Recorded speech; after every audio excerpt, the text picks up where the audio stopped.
À présent, on va aborder le calcul des impôts différés. Le calcul des impôts différés va se faire en plusieurs étapes. La première, déterminer la base fiscale pour chaque actif et chaque passif. Identifier les différences temporaires, donc que ce soit des différences temporaires imposables ou des différences temporaires déductibles. Déterminer s'il y a l'application d'une exonération initiale d'impôt différé. Calcul de l'impôt différé au taux applicable. On va voir comment déterminer le taux applicable. Et enfin, une fois que vous avez votre montant d'impôt différé, comment est-ce que vous allez le comptabiliser, que ce soit un impôt différé actif ou un impôt différé passif? La première étape, c'est la détermination de la base fiscale. La base fiscale, qu'est-ce que c'est? C'est le montant attribuable à l'actif et au passif tel que reconnu pour l'administration fiscale. Donc ici, contrairement à l'impôt courant, on a une approche bilancielle. Donc pour chaque actif et chaque passif, vous allez devoir attribuer un montant fiscal, qui n'est pas celui, par conséquent, que vous allez avoir en lecture dans le bilan, mais tel que retraité pour l'administration fiscale. Donc la définition exacte, c'est le montant qui sera fiscalement déductible de tout avantage économique futur lors de la réalisation de l'actif. Donc au moment où vous allez vendre l'actif, quel sera le montant reconnu par l'administration fiscale. La définition au niveau du passif, c'est la valeur comptable, moins tout montant qui sera fiscalement déductible au titre de passif au cours des périodes futures, ou montant qui a déjà été imposé préalablement. Donc la base fiscale d'un actif ou d'un passif vont dépendre des règles en vigueur telles que déterminées par l'administration fiscale. Certains éléments ont une base fiscale mais ne sont pas comptabilisés en tant qu'actifs ou en tant que passifs dans l'état de la situation financière. En effet, ça peut être le cas pour une provision qui n'est pas suffisamment certaine ou probable selon les critères comptables. Donc, on va le voir avec la norme IAS 37, on peut avoir certains passifs éventuels et certains actifs éventuels et qui ne sont pas encore suffisamment certains pour pouvoir les comptabiliser au bilan. Toutefois, il se peut que l'administration fiscale attribue quand même un montant à certains de ces passifs et actifs.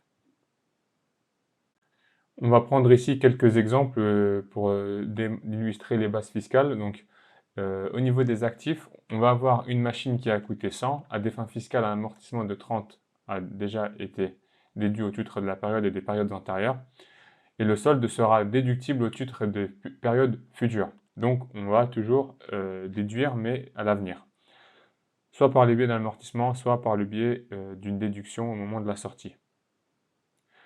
Là, par conséquent, la base fiscale de la machine est de 70 puisque fiscalement, vous avez déduit 30 du montant initial de l'achat de 100.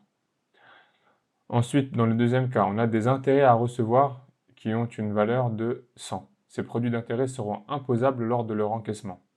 Donc comptablement, vous avez ou un actif pour ces intérêts, mais fiscalement, vous allez les reconnaître uniquement lors de l'encaissement. Par conséquent, à la clôture, votre base fiscale est de 0. Des créances clients ont une valeur comptable de 100, des produits liés ont déjà été incorporés dans le bénéfice imposable. Donc, c'est le cas ici où vous avez un alignement entre la comptabilité et la fiscalité. La base fiscale des créances clients est 100, puisque vous pouvez reconnaître fiscalement la créance au moment de sa comptabilisation, et pas forcément au moment de son encaissement. Au niveau des passifs, quelques exemples. Des passifs courants comprennent des charges à payer d'une valeur comptable de 100. La charge concernée sera déduite fiscalement lors de son règlement. Donc, à la clôture, comptablement, vous avez une charge à payer, mais pour la base fiscale, vous n'avez rien à reconnaître puisque la charge sera déduite fiscalement lors de son règlement. À la clôture, comme vous n'avez pas encore de règlement, donc la base fiscale des charges à payer est nulle. Dans le deuxième exemple, des passifs courants incluent des produits d'intérêt perçus d'avance d'une valeur comptable de 100. Ces produits d'intérêt ont été imposés lors de leur encaissement. Donc là, c'est le cas contraire du premier exemple. La base fiscale et des intérêts perçus d'avance est nulle, car vous les avez déjà reconnus fiscalement lorsqu'ils ont été encaissés précédemment. Donc à la clôture en cours, vous allez avoir une base fiscale qui est nulle, puisque vous avez reconnu la base fiscale précédemment, au moment de l'encaissement. Des passifs courants comprennent des charges à payer d'une valeur comptable de 100. La charge concernée a déjà été déduite fiscalement.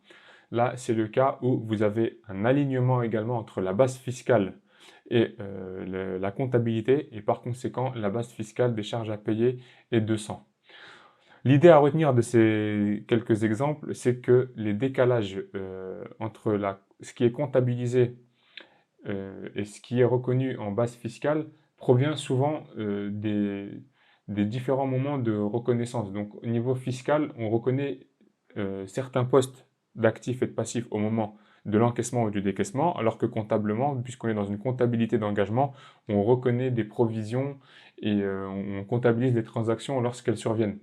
Et c'est ces décalages-là qui font que vous allez avoir des différences entre les bases fiscales et les valeurs comptables. Une fois que vous avez déterminé la base fiscale pour chaque actif et chaque passif, vous allez devoir faire les calculs de différences temporaires. Les différences temporaires, ce sont les écarts entre la valeur comptable d'un actif ou d'un passif dans le bilan et leur base fiscale, qui s'inverseront à un moment donné dans le futur. Donc là, c'est juste un écart temporaire. Donc, in fine, vous allez avoir les mêmes déductions pour ce qui est fiscal et ce qui est comptable. C'est juste que sur une échelle du temps, c'est pas au même moment. Donc, les écarts s'inverseront à un moment donné dans le futur. Ce sont juste des décalages. Les différences permanentes, là c'est différent, ce sont les écarts entre le résultat comptable et le résultat fiscal qui ne seront jamais régularisés. C'est le cas en effet des exonérations fiscales. Si vous avez des exonérations, tout simplement, vous allez avoir donc, vous n'allez donc pas avoir de différence temporaire. Ce tableau résume les caractéristiques pour chacune des différences. Pour les différences temporaires, c'est des différences qui s'inverseront donc dans les exercices futurs. Quelques exemples ici, les amortissements, puisqu'on peut avoir des amortissements fiscaux sur des durées qui soient différentes de ce qui est appliqué en comptabilité. Pour les provisions, parfois elles sont reconnues au moment du décaissement au niveau fiscal, alors qu'on les comptabilise bien avant le décaissement. Les charges différées également. Voilà, donc là, ce sont des exemples qui donnent des différences temporaires et par conséquent, des impôts différés actifs ou passifs. Au niveau des différences permanentes, c'est des différences qui ne seront jamais régularisées fiscalement. Quelques exemples ici, les amendes, les dépenses somptuaires et les dons. Les amendes ne donneront jamais de droit à déduction, donc c'est une différence permanente et on n'a pas d'impôt différé. L'impact est immédiat, donc quand vous allez faire votre passage du résultat courant avant impôt vers le résultat fiscal. Comment se calculent les différences temporaires? Ça se calcule en faisant la différence entre la valeur comptable et la base fiscale. La différence entre la valeur comptable et la base fiscale va donner des différences temporaires. La valeur comptable d'un actif qui excède sa base fiscale et la valeur comptable d'un passif qui est inférieur à sa base fiscale vont donner lieu à des différences temporaires imposables et par conséquent, vous allez avoir un impôt différé passif. Le cas à présent où vous avez une valeur comptable d'un actif qui est en dessous de sa base fiscale ou une valeur comptable d'un passif qui excède sa base fiscale, dans ces cas-là, vous allez avoir des différences temporaires déductibles. Les différences temporaires déductibles donnent lieu à un impôt différé actif, en d'autres termes, une économie d'impôt à long terme. Dans ce tableau, on va avoir le récapitulatif. Donc, au niveau des actifs, une valeur comptable supérieure à une base fiscale va donner lieu à une différence temporaire imposable et un impôt différé passif. C'est le cas avec une machine dont l'amortissement fiscal est plus rapide. Avec un amortissement fiscal plus rapide, donc la valeur de la machine fiscalement va être inférieure à la valeur comptable. Et par conséquent, on va avoir un impôt différé passif. Au niveau des actifs toujours, donc la valeur comptable inférieure à la base fiscale va donner lieu à une différence temporaire déductible, donc un impôt différé actif. C'est le cas des pertes fiscales reportées qui vont donner lieu à un impôt différé actif. Au niveau des passifs, donc un passif dont la valeur comptable est supérieure à la base fiscale va donner lieu à une différence temporaire déductible et par conséquent un impôt différé actif. Un exemple, une provision pour charge non encore déductible fiscalement. Au niveau des passifs, toujours, une valeur comptable inférieure à une base fiscale va donner lieu à une différence temporaire imposable et par conséquent un impôt différé passif. C'est le cas des avances clients déjà imposées fiscalement. Et enfin, quand vous avez un alignement entre la valeur comptable et la base fiscale, vous n'avez pas de différence temporaire et donc pas d'impôt différé. On va regarder dans cet exercice une différence temporaire. Une machine utilisée pour fabriquer le T500 acheté début N, le taux d'imposition est de 30%, le coût de la machine 150. Et là, ce qui va nous intéresser le plus, c'est la différence au niveau de l'amortissement. Donc, amortissement linéaire comptable sur 5 ans et fiscalement un amortissement sur 3 ans. Donc, deux durées différentes. La valeur d'achat, donc ça ne change pas, que ce soit pour la valeur comptable ou pour la base fiscale. Au niveau de l'amortissement, donc là, on a appliqué un amortissement de 30 puisqu'on a, on a 5 ans.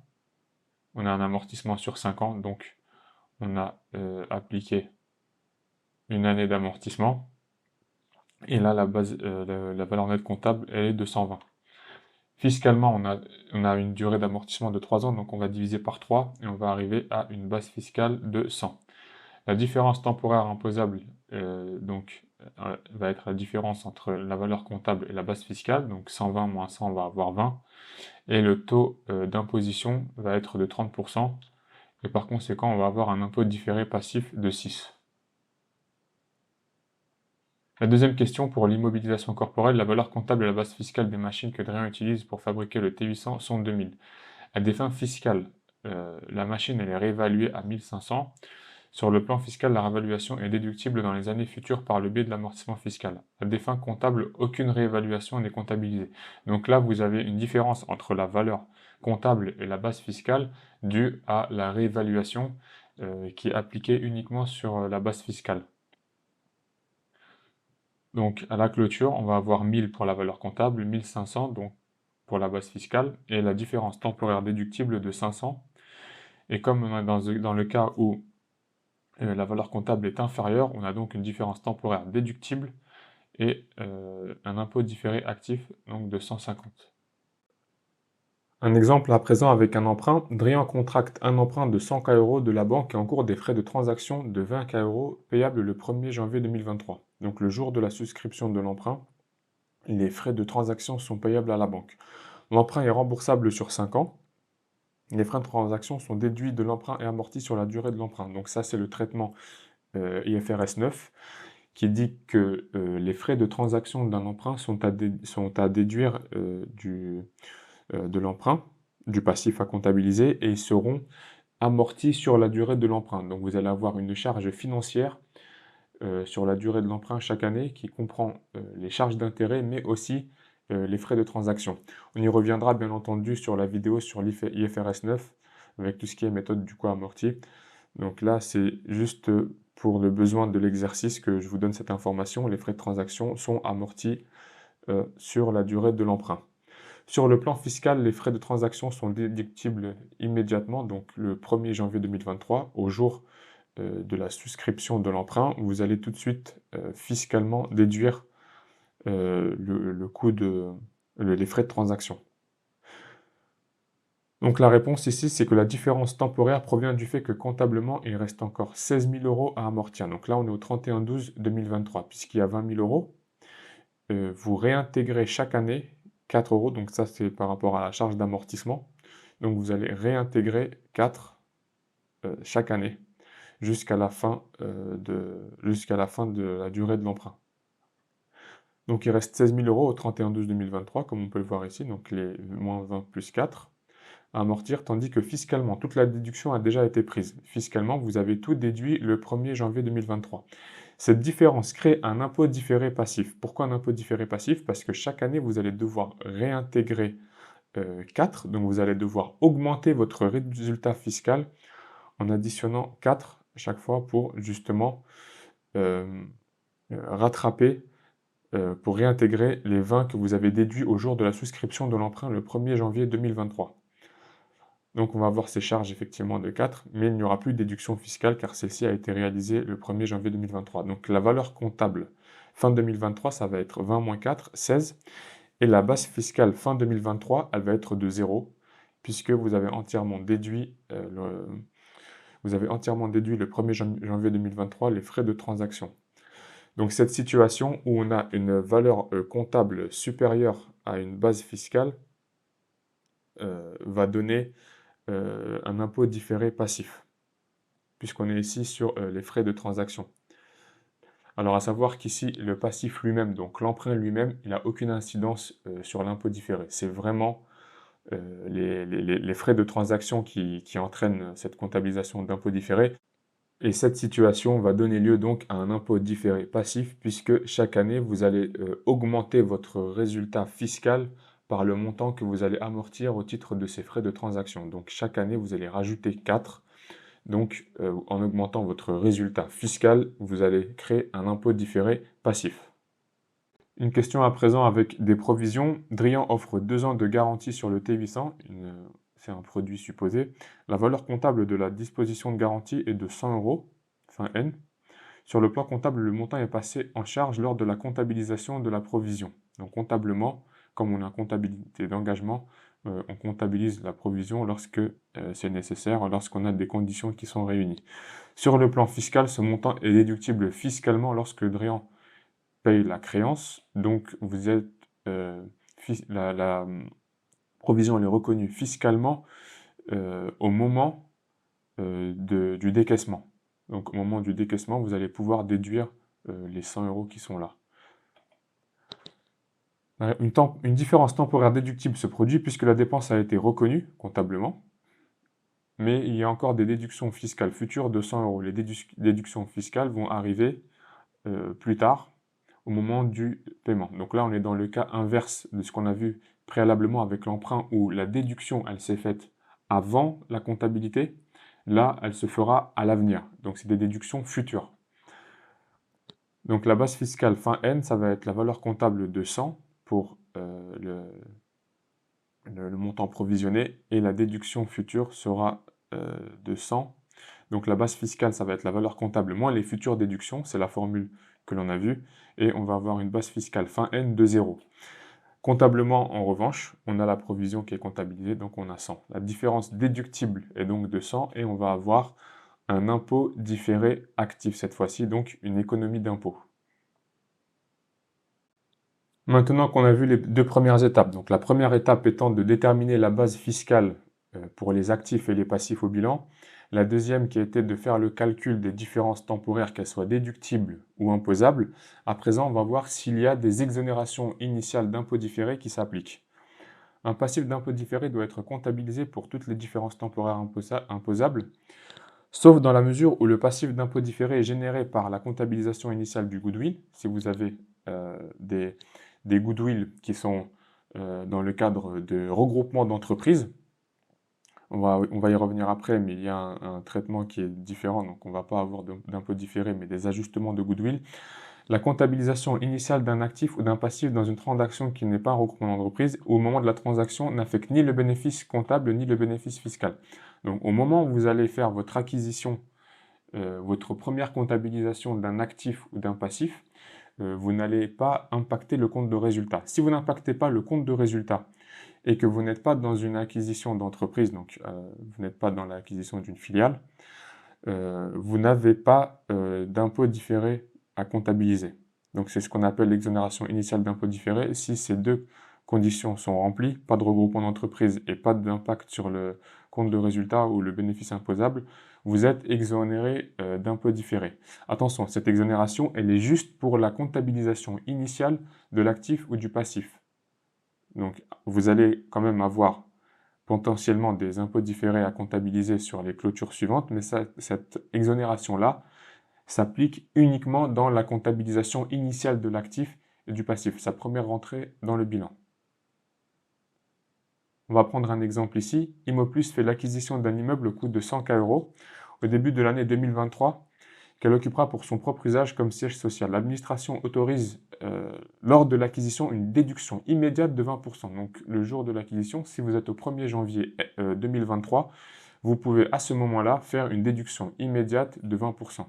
Le bâtiment sera amorti sur 10 ans, le bâtiment est réévalué à 120 à la fin de l'année 2023, donc là on est dans le cadre d'un modèle de réévaluation. Immoplus s'attend à récupérer la valeur de l'immeuble grâce à l'utilisation. Donc là on est en train d'expliquer juste que c'est une immobilisation corporelle sous IAS 16. Le taux d'imposition applicable est de 20%. Bon, on va voir les calculs ici, donc à la date d'acquisition, donc le 1er janvier N, on va avoir la valeur comptable de 100, la base fiscale de 80, puisque l'énoncé dit qu'il y a une déduction immédiate lors de l'acquisition de 20% de la valeur du bien. Donc l'impôt différé passif, donc potentiellement on a une différence temporaire imposable, puisqu'on a une valeur comptable supérieure à sa base fiscale, mais en vertu de cette exonération initiale, donc pour la première comptabilisation, on a 0. On n'a pas d'impôt différé passif à comptabiliser pour la comptabilisation initiale. Néanmoins, en fin N, donc à la fin de l'exercice, on va devoir quand même recalculer les impôts différés passifs. Donc le montant réévalué, tel qu'on l'a vu dans l'énoncé, c'était de 120. La base fiscale à présent, elle est de 72. Pourquoi? La base fiscale de 72 est calculée sur la base fiscale initiale. Donc ici, c'est la base fiscale initiale de 80, sur laquelle on va déduire l'amortissement de 2023. Donc 80 000 moins 8 000, on va avoir 72 000. Donc attention, ici, pour calculer votre base fiscale, l'amortissement doit être calculé sur la base fiscale initiale et pas sur la valeur comptable. Pour la base fiscale, vous prenez donc la base fiscale initiale qui était à la date de l'acquisition du bien et vous allez déduire l'amortissement pour l'exercice 2023. Donc vous allez avoir une différence temporaire imposable de 48, étant donné que vous êtes dans le cas où vous avez une valeur comptable qui est supérieure à sa base fiscale. Avec un taux d'imposition de 20%, vous allez avoir un impôt différé passif de 9,6. À présent, la quatrième étape, ça va être de déterminer le taux d'imposition applicable pour calculer votre impôt différé. Donc vous devez prendre le taux d'imposition qui a été adopté ou quasi adopté à la fin de la période de présentation de l'information financière. Donc si vous êtes au 31/12N et que vous établissez des comptes à cette clôture au 31/12N, il va falloir regarder à ce moment-là quel est le taux d'imposition qui a été adopté ou quasi adopté au moment où vous vous attendez à régler le passif ou à réaliser l'actif. Donc, si vous estimez que vous allez résorber votre impôt différé dans 5 ans, il faut voir quel sera dans 5 ans le taux d'imposition applicable à ce moment-là. Donc, s'il y a des discussions dans les diverses institutions dans votre pays, il faut faire le suivi et savoir si le taux est adopté ou quasi adopté. Donc ça se fait, cette analyse-là, elle se fait dans chaque pays en fonction du système législatif et comment ça fonctionne. Mais voilà, l'idée est de donner le taux quasi adopté au moins. Si vous êtes aussi dans le cadre d'une plus-value, donc vous avez un impôt différé à comptabiliser en vertu d'une plus-value que vous pensez imposable, qui sera probablement imposable à un taux qui est différent de celui du taux d'impôt sur les sociétés. Donc ça, c'est également quelque chose à surveiller. Lorsque vous allez régler l'impôt différé, il faut voir quel taux d'imposition appliquer en fonction de la nature de la transaction. Si c'est une vente et que vous avez un taux d'imposition sur plus-value, vous prenez ce taux d'impôt. Si c'est des éléments qui sont un impôt différé lié à votre propre utilisation, comme le cas des immobilisations corporelles par exemple, vous devez utiliser le taux d'impôt sur les sociétés. On va ici illustrer avec un exemple la sélection du taux d'imposition.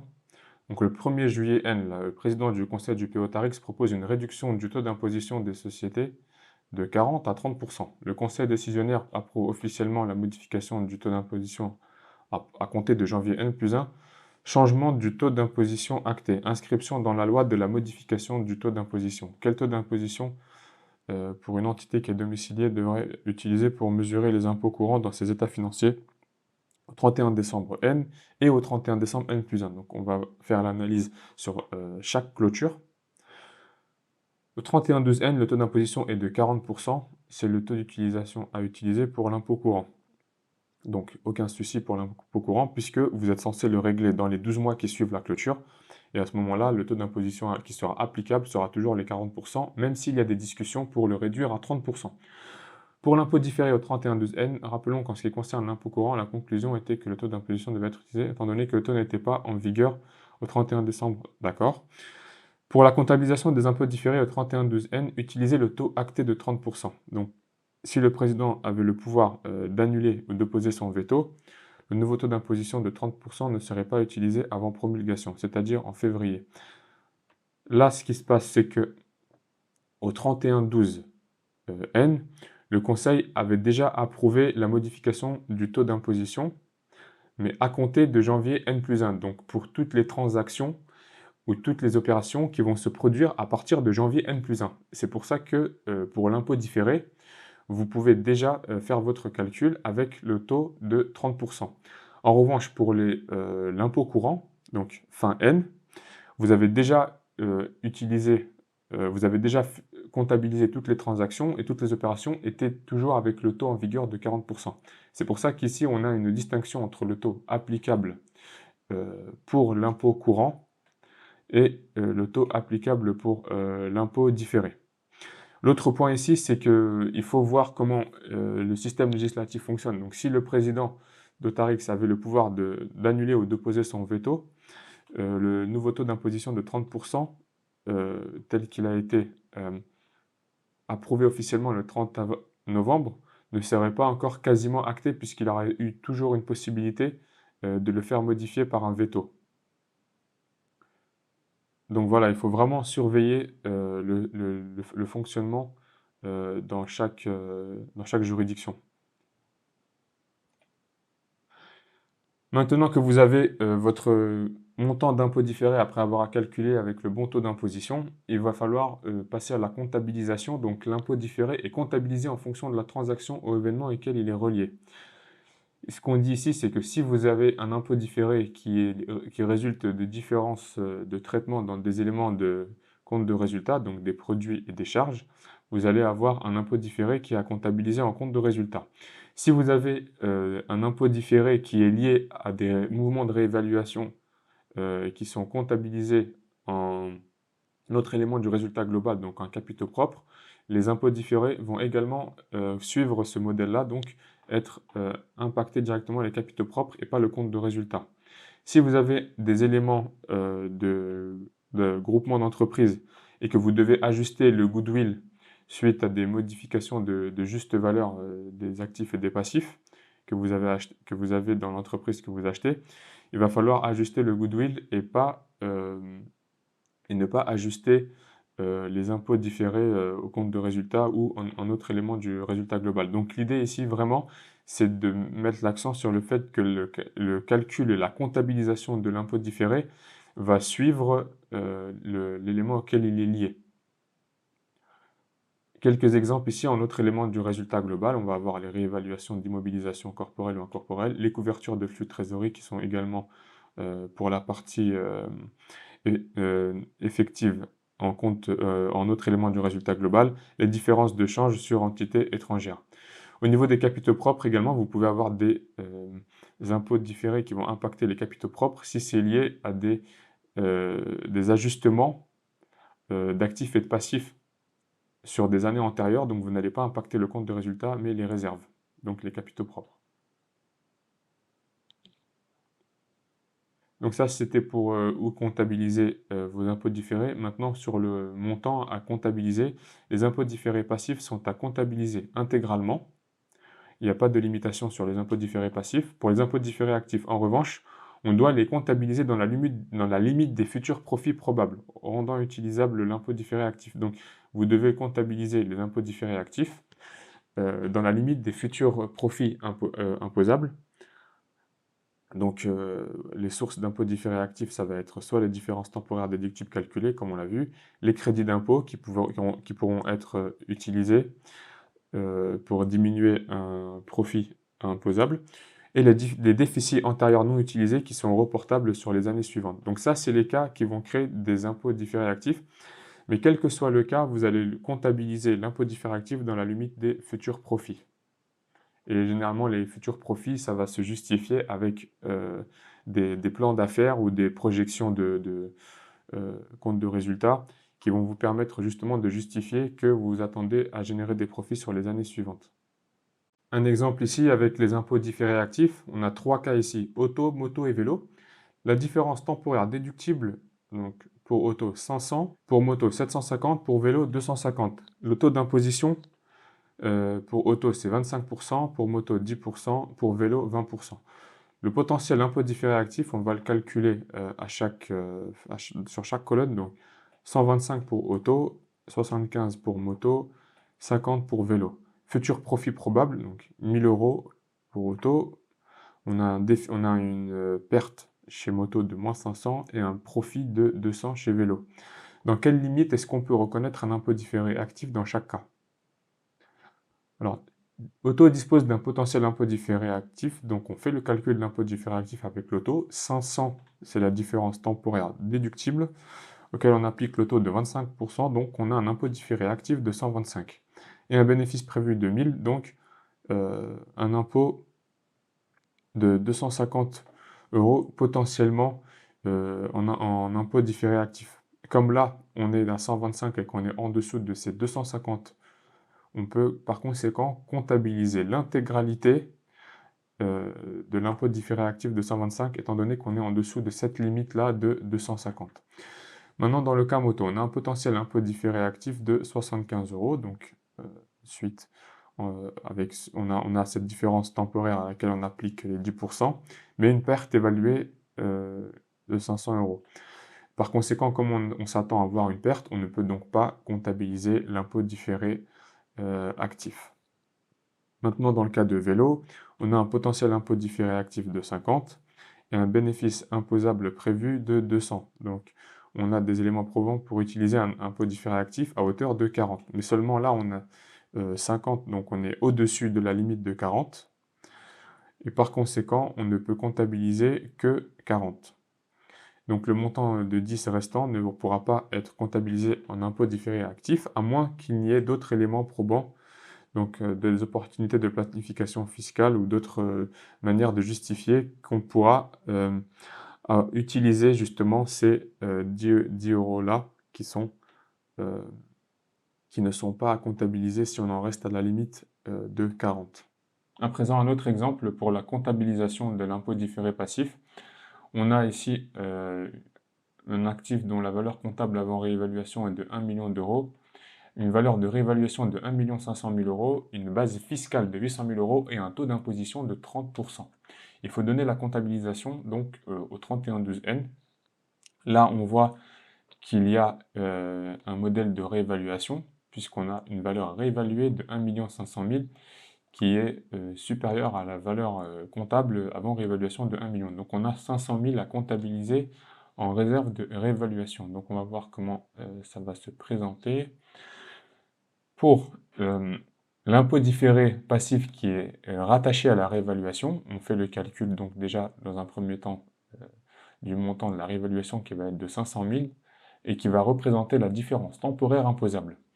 En appliquant à ces 500 000 le taux d'imposition de 30%, on va voir qu'il y a 150 000 d'impôt différé passif qui est rattaché donc à la réserve de réévaluation et qui ne passera pas par le compte de résultat mais par les autres éléments du résultat global en capitaux propres. Le montant ici donc de la réévaluation qui va permettre de comptabiliser l'immeuble pour sa juste valeur. La réévaluation, ça va être débiter le compte de l'actif, immeuble, créditer le compte de réserve de réévaluation, donc on augmente les capitaux propres, et on va rediminuer ces capitaux propres de l'impôt qui est lié à la réévaluation pour 150 000. Maintenant, pour l'impôt différé passif qui est lié au compte de résultat, donc qui est lié purement à la différence des amortissements, Comme les amortissements sont des éléments du compte de résultat, donc l'impôt différé est à comptabiliser également en compte de résultat. La valeur comptable de l'actif est de 1 million d'euros. La base fiscale est de 800 000 et par conséquent, on a une différence temporaire imposable de 200 000. Et sur ces 200 000 là, on va appliquer le taux de 30% pour avoir un impôt différé passif en charge d'impôt différé. Donc on a un impôt différé passif via le compte de résultat. Et quand vous allez faire la somme des deux, donc l'impôt différé passif total va être de 210 000 euros. C'est juste l'affectation entre compte de résultat et autres éléments du résultat global qui sera ici différente.